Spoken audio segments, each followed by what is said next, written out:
Sakto lang. Ito nakaka-amaze at nakakawaw nga naman ang modernong panahon ngayon. Ay, wow! Lalo na sa mga bagay na akala natin dating imposible o magic lamang, ay ibahin nyo itong na-discover natin ba?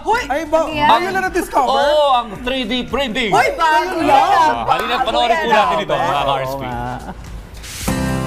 From posting health-related contents to 3D printing, iyan ang big step na ginawa ng isang content creator mula sa Taguig na si Dr. Sheila Afalla. Ang 3D printing ay isang proseso ng paggawa ng 3-dimensional na bagay mula sa isang digital file at ito ay na-achieve gamit ang 3D printer na dumadaan sa additive process. Nag-start akong mag-3D print around 2019. Gusto ko kasi pong matuto or gusto kong maging aware yung mga maraming Pilipino about 3D printing kasi uso siya abroad or marami rin namang nag-3D print dito sa Pilipinas pero kasi hindi siya well-known. Iba-iba ang atake ng mga content creators sa Pilipinas para makakuha ng atensyon ng mga manonood. Ngunit iba ang estilo ni Dr. Sheila sa kanyang mga content sa social media.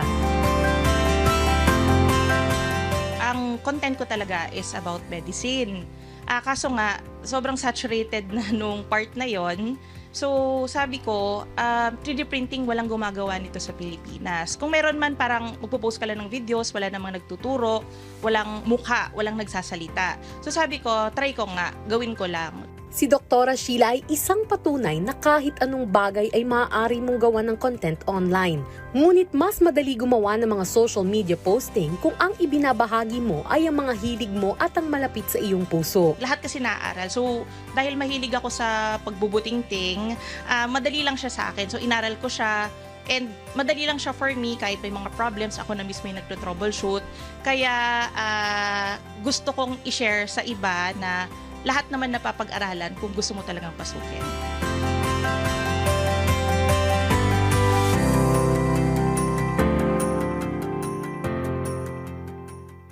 Para po sa mga mag-uumpisa pa lang po sa content creation, hindi po madali yung umpisa. Huwag kayong maghahabol agad sa maraming followers. Ang content creation kasi po talaga pag nakakatulong, pinapanood po talaga yan.